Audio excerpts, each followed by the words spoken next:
திருச்சிற்றம்பலம்.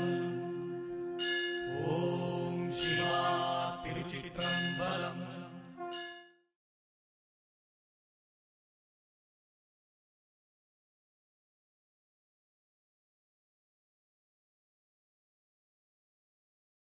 ತಿರುಚಿಟ್ರು. ನಾವೀಗ ಸತ್ಯಯುಗದಿಂದ ಬಂದಿದ್ದೇವೆ, ನಾವೆಲ್ಲರೂ ಹಿಂದೆ. ಈ ಸಾಧನೆ ಎಲ್ಲಿಂದ ಅಂದರೆ ಸತ್ಯಯುಗದಿಂದ ಈಗ ಇಲ್ಲಿಗೆ ಬಂದಿದ್ದೇವೆ, ಕಲಿಯುಗಕ್ಕೆ ಬಂದಿದ್ದೇವೆ. ನಾವು ಈ ಕಲಿಯುಗದಲ್ಲಿ ಈಗ ಸಾಧನೆ ಮಾಡಬೇಕಂತಾರೆ, ಅದಕ್ಕೆ ಅಡೆತಡೆಗಳು ಅಂತ ಹೇಳಿದರೆ ಎಲ್ಲ ಲೌಕಿಕದಲ್ಲಿಯೂ ಇರ್ತದೆ, ಆಧ್ಯಾತ್ಮಿಕದಲ್ಲಿಯೂ ಇರ್ತದೆ. ಆ ಅಡೆತಡೆಗಳು ಅಲ್ಲಿಂದ ಕ್ಯಾರಿ ಆನ್ ಆಗಿಕೊಂಡು ಇಲ್ಲಿವರೆಗೆ ಬರ್ತಾ ಇರ್ತದೆ. ತಿರುಚಿಟ್ರು. ಒಳ್ಳೆ ಪ್ರಶ್ನೆ. ಸತ್ಯಯುಗದಿಂದ ಕಲಿಯುಗದವರೆಗೆ ಅಲ್ವಾ? ಸತ್ಯಯುಗದಿಂದ ನಾವು ಬಂದಿದ್ದೇವೆ, ಈಗ ಕಲಿಯುಗದಲ್ಲಿ ಇದ್ದೇವೆ. ಆಗ ಸತ್ಯಯುಗದಿಂದ ನಾವೆಲ್ಲವನ್ನು ಮುಗಿಸಿ ಮುಗಿಸಿ ಮುಗಿಸಿ ಮುಗಿಸಿ ಇಲ್ಲಿವರೆಗೆ ಬಂದಿದ್ದೇವೆ ಅಂತ ಹೇಳ್ತಾ ಇದ್ದೇವೆ. ಆಗ ಹಿಂದಿನ ಜನ್ಮದಲ್ಲಿದ್ದ ಕೆಲವು ವೈರಿಗಳೆಲ್ಲ ನಮ್ಮ ಜೊತೆ ಇದ್ದಾರ, ನಮ್ಮ ಸಾಧನೆಗೆ ಅಡೆತಡೆ ಮಾಡುವವರು, ನಮ್ಮ ಕರ್ಮ, ನಮ್ಮ ಋಣ ಎಲ್ಲ ನಮ್ಮೊಟ್ಟಿಗೆ ಇದೆಯಾ, ಅದು ನಮ್ಮೊಟ್ಟಿಗೆ ಪುನಃ ಬರ್ತಾ ಉಂಟಾ ಅಂತ ನಿಮ್ಮ ಪ್ರಶ್ನೆ ಅಲ್ಲ. ಅದು ಕಟ್ ಆಫ್ ಆಗಿದೆ, ಅದನ್ನು ದಾಟಿ ನಾವು ಬಂದಿದ್ದೇವಾ ಎಂಬ ವಿಷಯ ಅಲ್ವಾ? ಸತ್ಯವಾದ ವಿಚಾರ ನೀವು ಹೇಳೋದು. ಸತ್ಯಯುಗದಿಂದ ನಾವು ಈ ಮನುಷ್ಯ ಜನ್ಮಕ್ಕೆ ಬಂದಿದ್ದೇವೆ ಅಂತ ಹೇಳಿದರೆ ನಾವೆಲ್ಲ ವಿಷಯವನ್ನು ಕಳೆದು ಕಳೆದು ಕಳೆದು ಕಳೆದು ಕಳೆದು ಕಳೆದು ಕಳೆದು ಭಾಳಷ್ಟು ಪುಣ್ಯ ಮಾಡಿ ಮಾಡಿ ಮಾಡಿ ಮಾಡಿ ಮಾಡಿ ಈ ಮನುಷ್ಯ ಜನ್ಮದಲ್ಲಿ ಇದ್ದೇವೆ. ಅರ್ಥ ಆಗ್ತಾ ಹೇಳೋದು? ಆಗ ಮನುಷ್ಯ ಜನ್ಮ ಅಂದರೆ ಪವಿತ್ರವಾಯಿತು. ಈ ಪವಿತ್ರವಾದ ಮನುಷ್ಯ ಜನ್ಮದಲ್ಲಿ ಅನೇಕ ರೀತಿಯ ಸ್ಥಿತಿಗತಿಗಳನ್ನು ನಾವು ಅನುಭವಿಸಿದ್ದೇವೆ.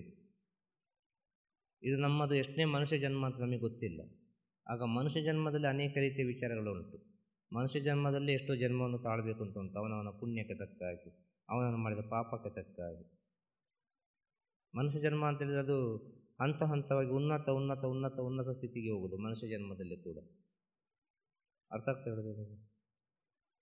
ಈಗ ನಿಮ್ಮ ಜನ್ಮ ಒಂದು ಅಂದಾಜಲ್ಲಿ ಹೇಳಬೇಕು ಅಂತ ಆದರೆ, ಅಂದಾಜಿನ ಮೇಲೆ ಹೇಳಬೇಕು ಅಂತ ಆದರೆ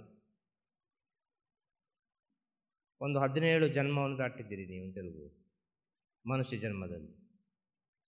ಇದರಲ್ಲಿ ಮಾಡಿದ ವಿಷಯಗಳು ಉಂಟಲ್ವ, ಈ 17 ಜನ್ಮದ ವಿಷಯಗಳು ಉಂಟಲ್ವ, ಅದು ಪರಿಪೂರ್ಣ ಆಗಬೇಕಲ್ವ. ಆಗ ಮನುಷ್ಯ ಜನ್ಮಕ್ಕೆ ಬರಬೇಕಾದ್ರೆ ಹಳತ್ತನ್ನೆಲ್ಲ ಕ್ಲಿಯರ್ ಮಾಡಿ ಮನುಷ್ಯ ಜನ್ಮಕ್ಕೆ ಬರುವುದು. ಆದರೂ ಕೂಡ ಇಲ್ಲೋ ಒಂದೊಂದು ಜನ್ಮದ ವಿಚಾರಗಳು ಬಾಕಿ ಇರ್ತದೆ ಮನುಷ್ಯ ಜನ್ಮದೊಳಗೆ. ಆದ ಕಾರಣ ಎಲ್ಲ ಒಂದು ಗ್ರಹಗತಿಯಲ್ಲಿ ಒಂದೊಂದು ನಕ್ಷತ್ರ, ಒಂದೊಂದು ರಾಶಿ, ಅದಕ್ಕೊಂದು ಪ್ರಾಣಿ, ಅದಕ್ಕೊಂದು ಸ್ಥಿತಿಗತಿಗಳು ಎಲ್ಲ ಹೇಳಿದ್ದಾರೆ. ಅರ್ಥ ಆಯ್ತಲ್ವ? ಕೆಲವು ನಕ್ಷತ್ರಗಳಿಗೆ ಇಂಥದ್ದೇ ವೃಕ್ಷ, ಇಂಥದ್ದೇ ದೇವರು, ಇಂಥದ್ದೇ ಪಕ್ಷಿ ಇಂಥದ್ದು ಹೇಳಿದ್ದಾರೆ. ಕನೆಕ್ಟಿವಿಟಿ,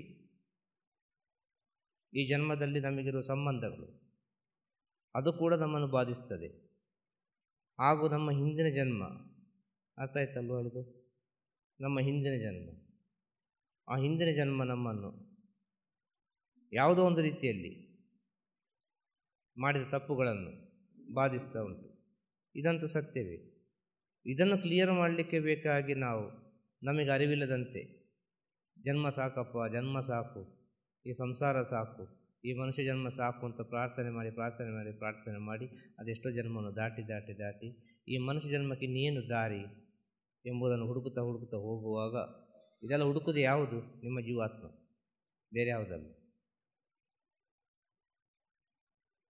ನಿಮ್ಮ ಜೀವಾತ್ಮ ಹುಡುಕುದು. ದೇಹ ಮಾತ್ರ ಬದಲಿಯಾಗ್ತದೆ ಇಲ್ಲಿ. ಅದು ಗಂಡಾಗ್ಬೋದು, ಹೆಣ್ಣಾಗ್ಬೋದು, ಅಲ್ಲ ಬೇರೆ ಏನು ಬೇಕಾದ್ರೂ ಆಗ್ಬೋದಲ್ಲ. ಒಟ್ಟಿನಲ್ಲಿ ಮಾನವ ಕುಲ ಅಂತೇಳಿದರೆ ಗಂಡು ಹೆಣ್ಣು. ಅರ್ಥ ಆಯ್ತಲ್ಲ? ಇನ್ನು ಶಾಪದಿಂದ ಮಂಗಳಮುಖಿಯರಾಗ್ತಾರೆ, ಅದು ಬೇರೆ ವಿಷಯ. ಅದು ಅವರವರು ಮಾಡಿದ ಕೆಲವೆಲ್ಲ ತೊಂದರೆಗಳಿಂದಾಗಿ. ಆಗ ನಾವು ಅಂಥ ತೊಂದರೆ ಮಾಡಲಿಲ್ಲ, ನಾವು ಪವಿತ್ರ ಸ್ಥಿತಿಯಲ್ಲೇ ಇದ್ದೇವೆ ಅಲ್ವಾ? ಆಗ ನಾವೆಲ್ಲವನ್ನು ದಾಟಿ ದಾಟಿ ಈ ಸ್ಥಿತಿಗೆ ಬಂದಿದ್ದೇವೆ ಅಂತೇಳೋ ಜ್ಞಾನ ನಮ್ಮೊಳಗಿರಬೇಕಲ್ಲ, ನಮ್ಮೊಳಗಿರಲೇಬೇಕಲ್ಲ. ಸತ್ಯಯುಗದಿಂದಲೇ ನಾವು ಮನುಷ್ಯ ಜನ್ಮದಲ್ಲಿ ಬರಲಿಲ್ಲ, ಅದೆಷ್ಟೋ ಪರಿವರ್ತನೆ ಆಗಿದೆ. ಅರ್ಥ ಆಗ್ತದೆ? ಅದೆಷ್ಟೋ ರೀತಿಯಲ್ಲಿ ಮನುಷ್ಯ ಜನ್ಮದಲ್ಲಿ ಅನುಭವಿಸ್ಲಿಕ್ಕೆ ಉಂಟು ಅಂತ ಹೇಳೋದು. ಮನುಷ್ಯ ಜನ್ಮದಲ್ಲೇ ಉನ್ನತ ಸ್ಥಿತಿಗೆ ಹೋಗಬೇಕು ಅಂತ ಹೇಳಿದರೆ ಆ ಮನುಷ್ಯ ಜನ್ಮವೇ ಸಿಗಬೇಕು ಅಂತ ಹೇಳೋದು, ಬೇರೆ ಅಂತ ಹೇಳಲಿಕ್ಕೆ ಸಾಧ್ಯ ಇಲ್ಲ. ಆಗ ಮನುಷ್ಯ ಜನ್ಮದಲ್ಲಿ ನಾವು ಪ್ರಯತ್ನ ಪಡ್ತಾ ಹೋಗುವಾಗ ನಮಗೆ ಅರ್ಥ ಆಗ್ತದೆ, ನಮ್ಮ ಒಳಗೆ ಅರ್ಥ ಆಗುವಂಥ ವಿಚಾರ ಯಾವುದು?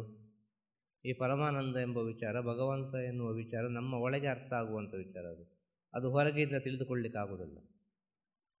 ಈಗ ನೀವು ಇಲ್ಲಿ ಬಂದು ಕೂತ್ಕೊಂಡಿದ್ದೀರಿ, ಅನೇಕ ಪುಣ್ಯವನ್ನು ಮಾಡಿ ಕೂತ್ಕೊಂಡಿದ್ದೀರಿ ಅರ್ಥ ಅಲ್ವಾ? ಅದನ್ನೇ ನೀವು ಹೇಳಿದಲ್ಲ, ಯಾರು ಹೇಳಿ ಕೇಳಿ ನಾನು ಬರಲಿಲ್ಲ, ನಾನಾಗೆ ಬಂದು ಮುಟ್ಟಿದ್ದೆ ಇಲ್ಲಿಗೆ, ನಾವೆಲ್ಲ ಇವತ್ತು ಸೇರಿದ್ದೇವೆ, ಆಗ ಏನೋ ಒಂದು ಸಂಬಂಧ ಇರಬೇಕು ಅಂತೇಳಿ. ಖಂಡಿತವಾಗಿ ಸಂಬಂಧ ಇದೆ. ಯಾರ್ಯಾರು ಎಲ್ಲೆಲ್ಲಿ ಸೇರಬೇಕು ಅಂತೇಳಿ ಭಗವಂತ ನಿಶ್ಚಯ ಉಂಟು, ಅದೇ ಎಲ್ಲ ಆಗೋದು. ಆಗ ಈ ಸ್ಥಳದಲ್ಲಿ ನೀವು ಬಂದು ಕೂತ್ಕೊಳ್ಬೇಕು, ಇಷ್ಟು ವಯಸ್ಸಾದಾಗ ಕೂತ್ಕೊಳ್ಬೇಕು ಅಂತ ಹೇಳಿದರೆ ನಿಮ್ಮ ಆತ್ಮ ಪುಣ್ಯ ಮಾಡಿದೆ ಅಂತ ಅರ್ಥ ಅಲ್ವಾ? ನಿಮ್ಮ ಜೀವಾತ್ಮ ಪುಣ್ಯ ಮಾಡಿದೆ ಅಂತ ಅರ್ಥ ಅಲ್ವಾ? ಆಗ ನೀವೆಲ್ಲವನ್ನು ದಾಟ್ತಾ ಬರ್ತಾ ಇದ್ದೀರಿ ಅಂತ ಅರ್ಥ ಅಲ್ವಾ? ಆಗ ಮುಂದೆ ಮುಂದೆ ಹೋಗ್ತಾ ಇದ್ದೀರಿ ಅಂತ ಅರ್ಥ ಅಲ್ವಾ? ಯಾಕೆ ನೀವು ಬಾಕಿದನ್ನು ನೆನೆಸ್ತೀರಿ ಅಂತ ಹೇಳೋದು? ನಾನು ಮುಂದೆ ಹೋಗ್ತಾ ಇದ್ದೇನೆ ಅಂತ ನೆನೆಸಿ, ನಾನು ಎಲ್ಲವನ್ನು ಕಳೆದು ಮುಂದೆ ಹೋಗ್ತಾ ಇದ್ದೇನೆ ಅಂತ ನೆನೆಸಿ. ಅಡೆತಡೆಗಳು ಆಧ್ಯಾತ್ಮಿಕ ದಾರಿಯಲ್ಲಿ ಅಡೆತಡೆಗಳು ಬರ್ತದೆ, ಇಲ್ಲಿವರೆಗೆ ಬಂದು ಮುಟ್ಟಿ ಅಡೆತಡೆಗಳು ಬರ್ತದೆ ಅಂತ ಹೇಳಿದರೆ ಮನಸ್ಸು ಪವಿತ್ರವಾಗಲಿಲ್ಲ ಅಂತ ಅರ್ಥ. ಆ ಮನಸ್ಸು ಪವಿತ್ರವಾಗದ ಕಾರಣ ಇಂಥ ವಿಚಾರಗಳೆಲ್ಲ ಬರುವುದು. ಒಂದು ಗುರು ಸಿಕ್ಕಿದ ಮೇಲೆ, ಗುರುವನ್ನು ಹಿಡ್ಕೊಂಡ ಮೇಲೆ ಮತ್ತೆ ಯಾವುದು ಇಲ್ಲ ನಮಗೆ, ಅಂಥ ಸ್ಥಿತಿ ಬರಬೇಕು ಅಲ್ವಾ? ಅಂಥ ಸ್ಥಿತಿ ಬರುವಾಗ ಯಾರು ನಮ್ಮನ್ನು ಮುಟ್ಟುತ್ತಾರೆ? ಯಾರು ನಮ್ಮನ್ನು ಹಿಂಬಾಲಿಸಿಕೊಂಡು ಬರ್ತಾರೆ? ಎಲ್ಲ ಮನಸ್ಸು ಕಾರಣ ಅಲ್ವಾ? ಸಂಬಂಧವನ್ನು ಬೆಳೆಸಲಿಕ್ಕೂ ಸಂಬಂಧವನ್ನು ಅಳಿಸಲಿಕ್ಕೆ ಕಾರಣ ಯಾವುದು? ಮನಸ್ಸು. ಆ ಮನಸ್ಸನ್ನು ನೀವು ಸ್ವಲ್ಪ ಗೆಲ್ಲಲಿಕ್ಕೆ ಪ್ರಯತ್ನ ಪಡಿ, ಆ ಮನಸ್ಸನ್ನು ಇಡಲಿಕ್ಕೆ ಪ್ರಯತ್ನ ಪಡಿ, ಆ ಮನಸ್ಸನ್ನೊಂದು ಹತೋಟಿಗೆ ತರಲಿಕ್ಕೆ ಪ್ರಯತ್ನ ಪಡಿ. ಆ ಮನಸ್ಸಿನ ಮಾತನ್ನು ಕೇಳಬೇಡಿ, ಬುದ್ಧಿಯ ಮಾತನ್ನು ಕೇಳಿ. ನಿಮ್ಮ ದಾರಿ ಯಾವುದು? ಆ ದಾರಿಯನ್ನು ಹುಡುಕಿ. ದಾರಿ ಯಾವುದಯ್ಯ ವೈಕುಂಠಕ್ಕೆ ದಾರಿ ತೋರಿಸಯ್ಯ ಅಂತೇಳಿ ಒಂದೇ ಭಜನೆ ಇರಲಿ, ದಾರಿ ಯಾವುದಯ್ಯ ವೈಕುಂಠಕ್ಕೆ ದಾರಿ ತೋರಿಸಯ್ಯ. ಒಂದು ದಿನ ದಾರಿ ಸಿಗ್ತದೆ, ಒಂದು ದಿನ ದಾರಿ ಸಿಕ್ಕೇ ಸಿಗ್ತದೆ. ಅರ್ಥ ಆಗ್ತದೆ? ಆಗ ನಾವು ಎಷ್ಟೋ ಪುಣ್ಯವನ್ನು ಸಂಪಾದನೆ ಮಾಡಿ ಇಷ್ಟು ದೂರ ಬಂದಿದ್ದೇವೆ.